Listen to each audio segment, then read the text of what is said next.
Halo sobat yang hobinya nonton, jumpa lagi bersama saya Michael. Kali ini sebuah film bertema horor akan saya angkat buat kalian.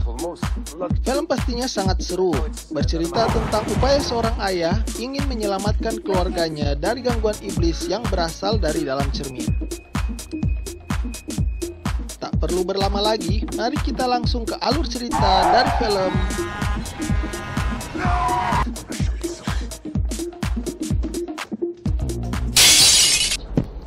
Seorang security terlihat sedang kebingungan dan ketakutan berlari-lari sendiri pada sebuah stasiun kereta api yang sepi.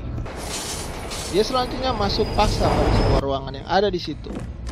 Dan hal yang mengerikan terjadi di sana saat bayangan refleksinya di cermin mengambil pecahan cermin yang jatuh dan menggorok lehernya sendiri. Security itu pun tewas mengenaskan. Scene selanjutnya berpindah pada Ben Carson yang pagi-pagi benar pamit pada adik perempuannya untuk pergi mencari kerja. Ben sepertinya sudah diterima untuk menjadi seorang petugas keamanan. Agak berbeda, Ben harus menjadi security pada sebuah gedung tua Mayflower Department Store yang sudah terbakar 15 tahun lamanya.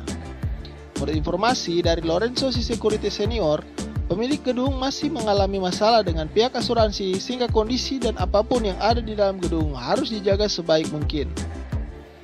Lorenzo sendiri mengakui bahwa gedung itu akan terasa sangat menyeramkan saat malam hari, terlebih jika mereka harus patroli untuk memeriksa kondisi di dalam gedung. Ada banyak cermin besar yang masih sangat bersih berdiri gagah di sana. Setelah selesai, Ben pergi menemui anaknya Michael yang sedang berhari ulang tahun dan memberinya hadiah mobil-mobilan. Namun hal itu tidak membuat Amy istrinya nyaman.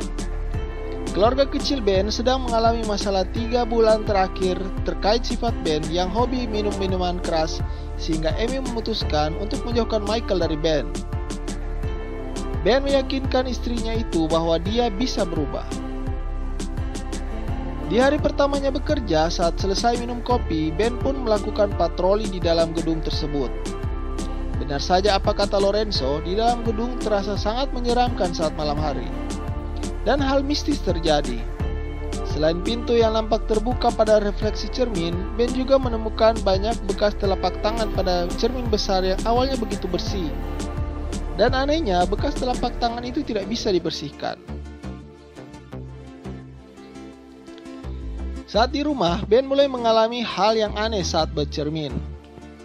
Malam selanjutnya saat kembali bertugas patroli di dalam gedung, Ben kembali mengalami hal mistis. Sebuah telapak tangan kembali muncul pada cermin lain yang ada pada bagian gedung tersebut. Saat Ben menempelkan tangannya pada telapak tangan itu, kaca besar itu retak tiba-tiba dan melukai telapak tangan Ben hingga mengeluarkan darah. Namun saat diperiksa kembali, retakan pada cermin itu sudah menghilang. Lebih gila lagi, Ben melihat seorang wanita menjerit terbakar pada refleksi cermin dan beberapa saat kemudian dia mendapati tubuhnya disambar api dan terbakar. Ben berteriak-teriak minta tolong sambil berupaya memadamkan api tersebut. Dan akhirnya dia mendapati itu hanyalah ilusi saja. Ben baik-baik saja. Buru-buru Ben bermaksud meninggalkan ruangan itu. Namun di situ dia menemukan dompet Gary Lewis, security yang terbunuh pada scene awal film tadi.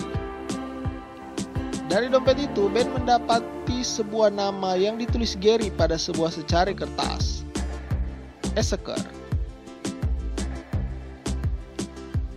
Memang dasar jiwa tentara adalah pemberani, Ben kembali masuk ke dalam gedung untuk mencari petunjuk lain. Suara wanita menjerit-jerit kesakitan kembali terdengar dan Ben memburu suara itu. Tiba-tiba suara itu menghilang. Di sebuah ruangan tanpa sengaja, Ben melihat sebuah tangan melambai-lambai kaku pada refleksi di dalam cermin. Ketika senternya disorot pada bagian itu, tidak ada apa-apa di sana. Ben lalu menarik cermin mendekat pada ruangan itu untuk melihat bayangan sosok yang sesungguhnya. Dan berhasil, pada refleksi cermin itu Ben melihat sosok wanita dengan luka terbakar hebat menjerit minta tolong ke arahnya. Hal itu sepertinya terkoneksi dengan anaknya Michael yang terbangun dengan alasan mendengar suara jeritan wanita dari dalam cermin. Namun Amy menenangkan Michael. Saat Amy kembali ke kamarnya, Michael melihat penampakan itu.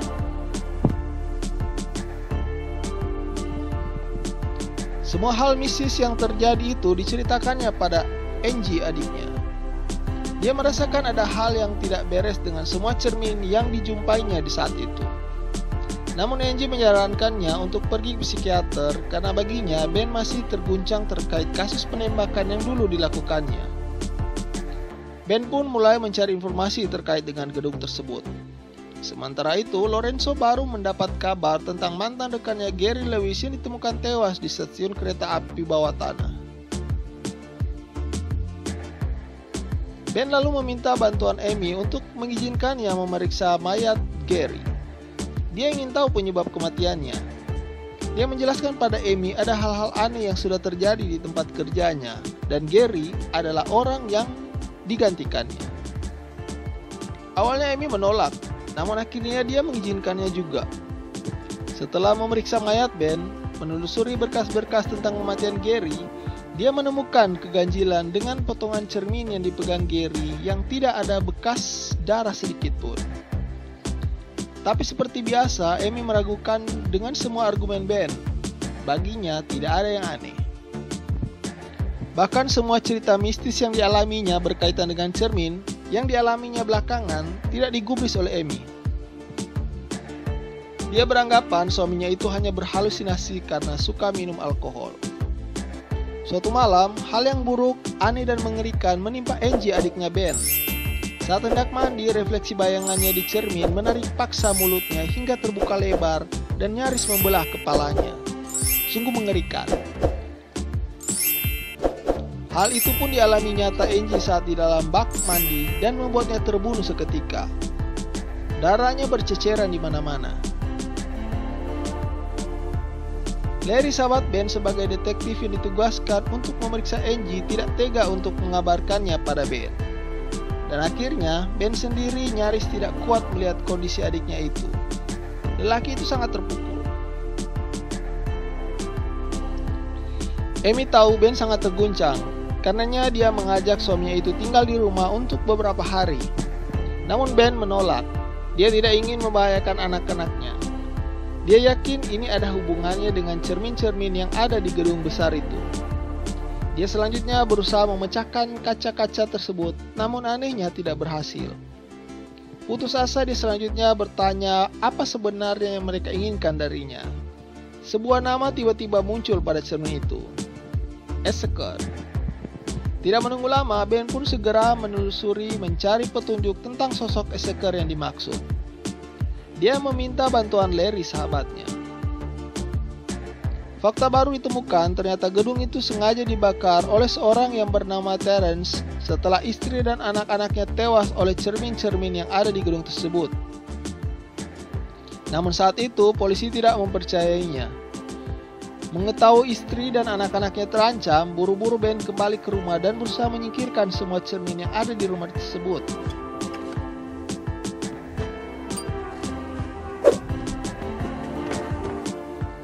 Anak-anaknya bersama pengasuhnya tampak kebingungan. Saat Amy kembali, dia pastinya menegur Ben. Pria itu meyakinkan Amy bahwa dia tidak gila.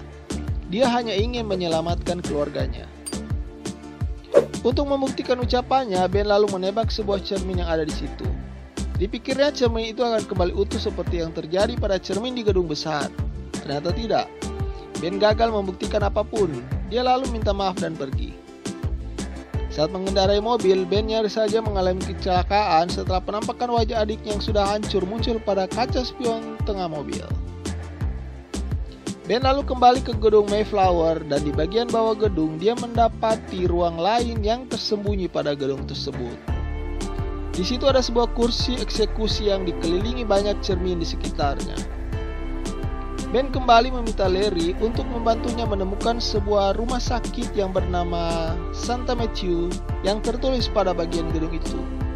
Dulunya di tempat itu sepertinya adalah rumah sakit Santa Matthew sebelum Mayflower dibangun. Larry berhasil mengumpulkan informasi tentang sebuah kasus yang tidak terpecahkan terkait sosok Anna Ezeker yang adalah seorang pasien di rumah sakit Santa Matthews. Dan kejadian sudah sangat lama terjadi sebelum terbakarnya gedung Mayflower, tepatnya tahun 1952. Dikabarkan beberapa pasien mati terbunuh dengan misterius di rumah sakit tersebut, termasuk Anna Eseker. Namun sepertinya data yang didapat itu salah.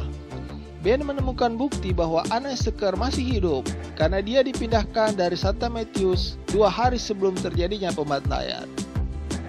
Sementara itu di rumahnya, Amy sangat ketakutan ketika mendapati Michael anaknya sedang berbicara dengan refleksi dirinya di cermin. Dan anehnya, saat Michael pergi, refleksi bayangannya tetap ada di situ, memandang ke arah Amy. Amy langsung menghubungi Ben dan memintanya datang ke rumah. Beruntung tidak terjadi apa-apa. Keduanya buru-buru menutup semua cermin dengan cat dan koran yang ada. Selanjutnya Ben pamit melakukan perjalanan mencari keluarga Anna Eseker untuk menemukan petunjuk. Ben pun sampai di kediaman keluarga Anna di daerah Pennsylvania. Diketahui anak muda ternyata mengidap gangguan mental seperti orang yang kerasukan. Namun Dr. Kane dari Rumah Sakit Santa Matthews beranggapan itu hanyalah sebuah penyakit biasa yang dapat disembuhkan dengan sebuah terapi di rumah sakit. Dan menurut informasi dari kakaknya, setelah keluar dari Rumah Sakit Santa Matthews, Anna dibawa ke biara Saint Augustine untuk menjauhkannya dari gangguan para roh jahat dari dalam cermin. Ben pun pastinya menelusuri jejak Anna hingga ke Saint Augustine. Namun saat berhasil ditemui, Anna Eseker yang sekarang adalah anggota pada biara tersebut menolak untuk kembali. Sepertinya dia takut masih trauma dengan masa lalunya. Sementara itu, teror sosok dalam cermin terus terjadi di rumah Amy.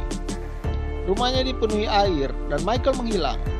Amy lantas mencari anaknya itu.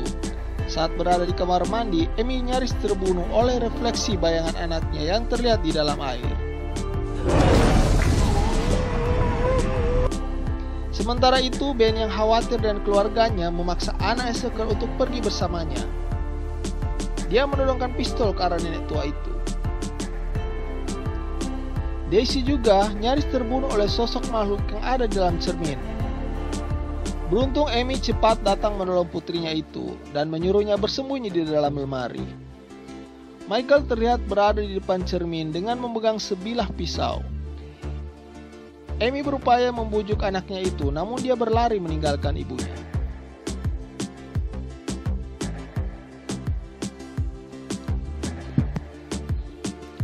Di sisi lain, terlihat Ben bersama nenek Anna sudah berada di dalam gedung itu. Makhluk-makhluk yang ada di dalam cermin seperti sangat bergairah melihat Anna Eseker. Kini nenek tua itu terlihat sudah pasrah dengan apa yang akan terjadi padanya. Dia meminta Ben untuk mengikatnya pada kursi yang ada di ruangan itu. Suasana di rumah Amy sendiri sudah semakin sangat tidak menentu. Amy melihat anaknya Michael ditarik masuk ke dalam air.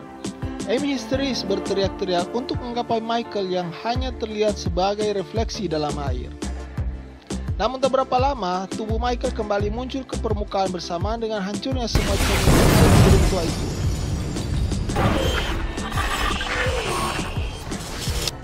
Semua roh yang terjebak di sana sudah pindah ke tubuh Anna Eseker dan nenek tua itu kini menjadi sosok gila yang super agresif. Dia kemudian menyerang Ben. Dengan susah payah, Ben berupaya melakukan perlawanan. Ben melepaskan beberapa tembakan, namun beberapa tembakan tersebut meleset, mengenai saluran gas yang ada di lorong bawah tanah itu hingga menghasilkan sebuah ledakan keras. Gedung tua itu mulai ambruk dan Ben berusaha menyelamatkan dirinya.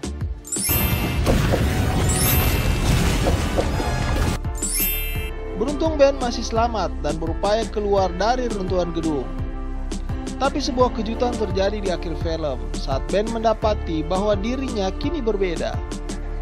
Dia sendirian, tidak ada seorang pun yang dapat melihatnya karena dia sudah terkurung di dalam dunia cermin.